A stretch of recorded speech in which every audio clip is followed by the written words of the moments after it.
hey, and welcome back to another video. C Pride Chico back with another video. Little cringy on the intro there. Hope you guys are having a blessed day. It is Friday, one more day to the weekend. However, every day should be treated like a Friday because, you know, the way you feel on a Monday, if you don't feel happy on a Monday, guys, you need to change something in your life because every day is a day to get better. And there's 7 days in a week. You're only going to truly appreciate 2 days of the week. That's a fucking waste of time if you ask me, because you do the math there. That's 104 days a year that you truly appreciate. Nah, fuck that. Every day is a Friday because, you know, the excitement is typically what people crave more than the actual outcome of something. That's why process versus the end goal, perhaps. But I did want to talk about something, as I typically do. I was listening to a podcast yesterday. I can't remember exactly the guy, but it was a new one. And he was talking about how small, basically, to sum it up, he was talking about how small habits affect big habits. And essentially what he was talking about, to be more specific, is snoozing your alarm. Now, when you snooze your alarm, you're already lying to yourself, right? Because you set a time, and typically when you set an alarm, it typically means you have something to do, and that's why you were choosing to wake up at the time that you set. And if you guys don't wake up at the time you're setting, you're already setting yourself up for failure throughout the day, because if you're not even able to wake up to an alarm, how can you think that you're going to, you know, be able to make those big decisions or push that extra mile when you're doing your work or your gym or whatever the case may be? Because small habits lead to big habits. I am a firm freaking believer in that. It is leg day. I forgot what day it was. So, you know, we got that oversized shirt looking pretty good. Nice little Def Leppard. I like the Rock Band shirts and the oversized shirts, especially on the leg day. And of course, we're going to be hitting those putting on those shorts because you got to see what you're working. And to be fair, the reason why I don't wear shorts is because I wish my shorts were up higher because then I could see my legs a little bit more. But essentially, I feel like my legs are small. And you know what? That's the biggest motivator, because when you guys could see what you're working on, it just means you're going to push yourself harder to do better and be better. But enough talking. See, I didn't say chit chat this time. Let's freaking get this workout in. But one more thing, shout out all you supporters. I've been getting a lot of positive feedback. I appreciate every single one of you guys. It does not go unnoticed. You guys are awesome. Specifically, recently, it's been baseball fan. You are the man. I appreciate you, and I appreciate every single one of you supporters because you guys are the reason that I continue going. Let's get this shit going. I'll see you guys at the gym. All right, first exercise, the typical on the leg day is obviously going to be the squats here, compound movement. I feel like compound movements are always the best to hit at the beginning, whether it's deadlift, squat, or anything of that form. You'll notice I'm wearing the oversized shirt, and that's because of Thomas. You guys missed it. Thomas comments on one of my posts saying, "Shut up, dad bod." It's pretty funny. But hey, if any of you guys are experiencing any form of insecurities, it's not okay to reflect it onto other people. And my door is always open. You guys want to comment on the post, DM me or something, that form to ask, you know, or ask about what's going on, or talk about what's going on rather. I'm always there for you guys. But enough chit chat. Did a little different warm up today. So we had just the bar and we came down as deep as we could and held it down for about 2 to 3 seconds. Honestly, didn't keep too much track of it, but I feel like that's the best warm up I've done for a while in terms of just the squat. So that depth is really where I start to feel the, you know, I guess the strain on my muscles and stuff. So I think it's the best to warm up on the down rather than the up. Well, obviously you're not gonna warm up on the up, but rather than just going by quickly. So that's gonna be a new thing that I do every time I do squats. Today's a little different, a little heavier. Last time I was able to hit this weight for 4 reps on the last set. We're gonna aim for about 3 to 4 because we're gonna do it throughout the set. Whether we do 3 sets or 4 sets is kind of have to figure out how this first set goes, and then we'll figure it out from there. But enough chit chat, let's get this going.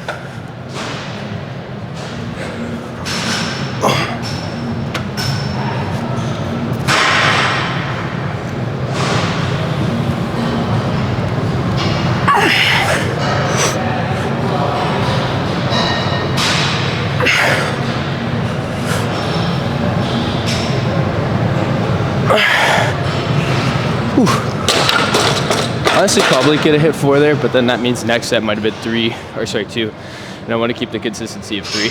But set number 1, 2 more to go. Let's get it. Okay, so we finished off our sets on the barbell squats.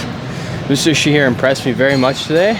Last week, I think he did the 225 for about, I think, 5 reps last time, and this time he did it throughout his set. He did 8, 6, and I think 4.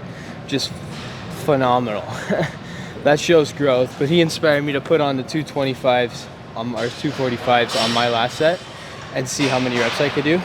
I was able to 10. I probably could have pushed for an extra 12, but I'm not trying to exhaust myself on the first exercise of the day, especially because the second exercise I have here is fucking hack squat, which is my least favorite exercise. But you gotta do the things you don't like, because typically the things that you don't like are the things that are gonna make you grow. So always try to challenge yourself to do new things. Get out of that fucking comfort zone. That's where dreams die. Another thing, when I was doing the barbell press, or rather squats, I wear this chain, right? And sometimes it rubs against the bar, and the bar is actually laying on top of it, which is putting, like, it leaves an imprint on my neck. It's kind of why sometimes most of the time I bite on my chain to get out of the way. Plus, I feel like the chain just boosts the strength by like 5 at least. But enough chit chat, let's get this going. Oh, and I'm wearing shorts because I gotta see what I'm working. All right, let's do this. I'll do this for 8 reps for about 3 sets. It's a lot heavier than I remember.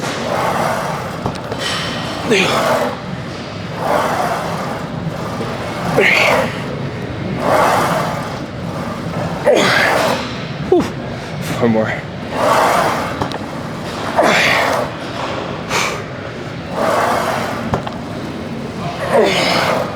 2 more.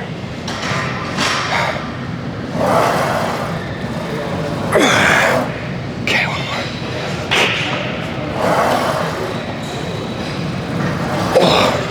I just tore a blood vessel. Whew, 2 more sets. Let's fucking do it.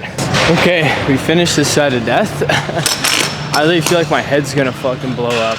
But if it wasn't hard, it wouldn't have value. Alright, so everyone would be able to obtain it easily. Value is derived from hard work and abundance. No, the opposite of abundance. I can't think of the word. Obviously, that hack squat fucked me up. But yeah, put in that work, and you're gonna achieve what you guys want to achieve, regardless of what it is. The only way to ensure defeat in anything, and the only true way of failing, is giving up. And that's the truth behind it. But we skipped the soleus last week, so we had to hit it today. Literally feel like my head's gonna pop. I could probably go home after those 2 sets and feel satisfied with today. However, gotta go that extra mile if you want to be a champion. So that's what we're gonna do now. I'm gonna crush this fight. I think last time we did this for 12, so I'm gonna up this to 13 this time.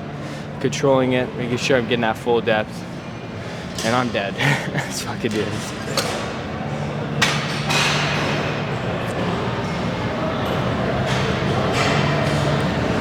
2.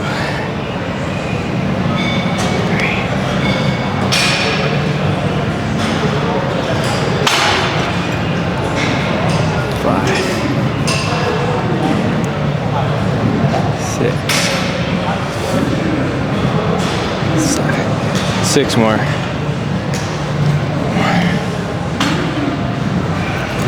2.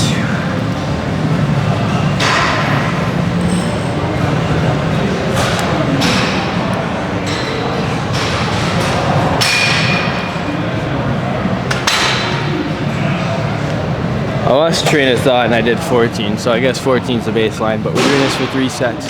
Perhaps 4. We'll do this for 4 sets. Make sure we're working those calves nicely, but let's fucking do this. Okay, so we finished off our sets with the seated calf raise at the soleus portion of our calf. I'm not gonna lie, guys, those hack squats got me feeling lightheaded. I seriously think those 2 exercises alone definitely could have made my day sufficient. However, we are not gonna stop there. We're gonna keep putting in that work. Move on to some abductions. So we're gonna do the outer and inner here, so that's pretty fucking brutal. Last time I did this, I swear to God, guys, like the inner part of my groin, it was just the most painful thing.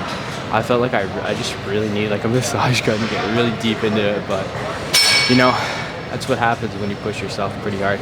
Now, machines are always good. Why is that? Because you can overload the machines in a safe manner. Most of the times when you're doing squats and stuff like that, like you're afraid, like a lot of people don't know actually how to fail on squats. So that's why it can be a little bit scary perhaps to do heavier weights. Alternative to that, if you really want to hit your squats and, you know, overload your weight, is to do the Smith machine, because that is a safe way. It's still a machine in my eyes, like a barbell machine. But yeah, we're gonna do both of these simultaneously, supersetting. I'm gonna start off with the outer. Let's do this.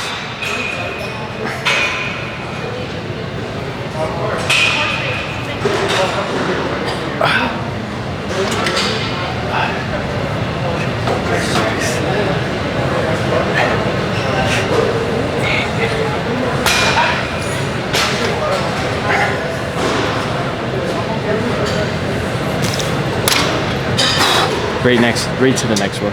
On this machine, I always like to make sure that I am putting it at the highest setting. That way I can get more of a range of motion. I mean, I'll have the flexibility to put my legs in, so I put one in, push. But that way I'm not limiting myself. There's compression or whatever the word is throughout. Both of these are 12.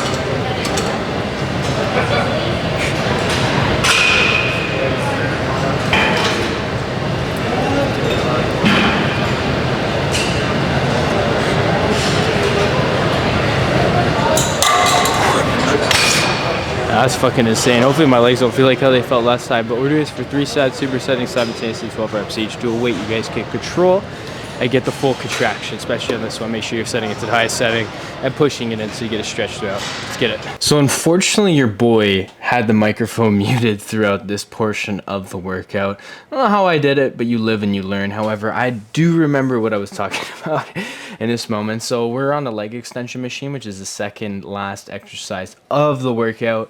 And I'm just talking about how on the leg, on all machines in general, you should just really focus on controlling eccentrics rather than upping the weight and putting a heavy weight on, because at the end of the day, on machines, it has you in a fixated position, right? So you don't really necessarily have to worry about form to the extent you would on free weights, which means you can have more focus on making sure that your reps are as controlled and as consistent as possible. So really want to emphasize the eccentrics on this exercise. I was talking about, however, on this particular machine, there are little adjustments that you need to make sure that the form is there. One of which is making sure that, you know, your back's pressed up against the back of that. However, every machine has a locked pattern, which allows you to have that consistency throughout the exercise and allows you to up the weight as much as you want in a safe manner. However, like I said, I'm more of a fan of controlling the eccentrics. And of course, you know, if you notice, I had to slap down those baby weights. Your boys always got to get it down. I was doing a 130 plus the 2 5s there, and I know that on this exercise, I was saying I found it was a little heavy. However, you know, we pushed through it.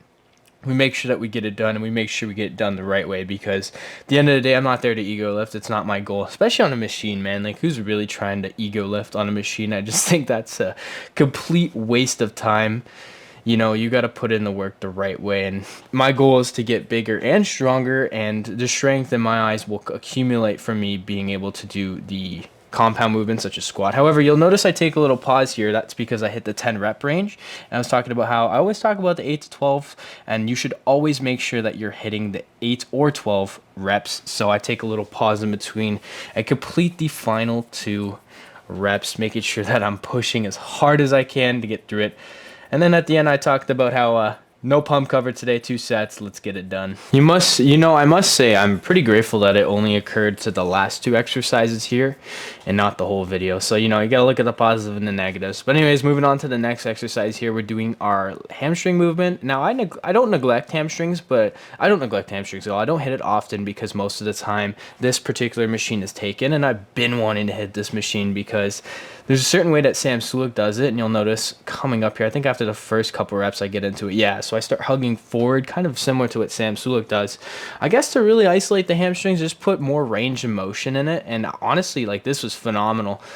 I'm not controlling the eccentrics as much as I should have been now that I'm rewatching it. However, you know, that's why it's good to rewatch it sometimes, you know, film yourself so you could see which parts of your exercise or rather form you need to critique to get better. So definitely need to control the eccentrics a little bit here. I guess I was lifting a little heavy. However, this movement was phenomenal. Shout out to Sam Sulek for this one. This was great.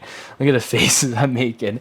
But no, that was good. That was the last exercise of the workout. So, you know, we had to push through it as hard as we could.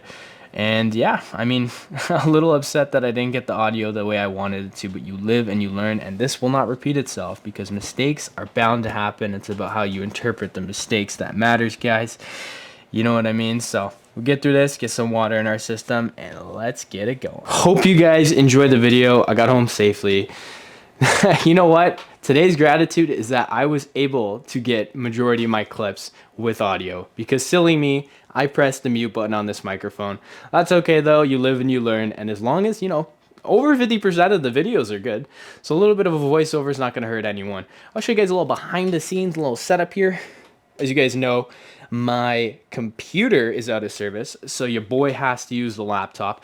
Not a problem, just doesn't have the same power that the computer has, because the computer I could produce videos a lot quicker, be more fine-tuned with the edits, but that's okay. I'm grateful for what I have. Drop a comment down below what you guys are grateful for. I am always curious. And also, send a text message to someone today and let them know that you appreciate them. Sometimes the people are going through things that you don't know. They're going through battles that you are incapable of seeing, and you need to show some support, especially to those that you love.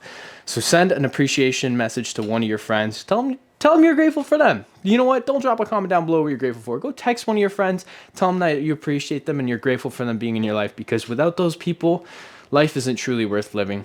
But anyways, hope you guys enjoyed the video. If you're new, hit that sub button. We are en route to hit 500 subscribers by the end of 2023. Can we do it, guys? Today is December 29th, I believe. Yeah, 29th. So a couple more days. We got this shit. We are at 429. You guys are fucking awesome. Guys, find your impetus. Goodbye.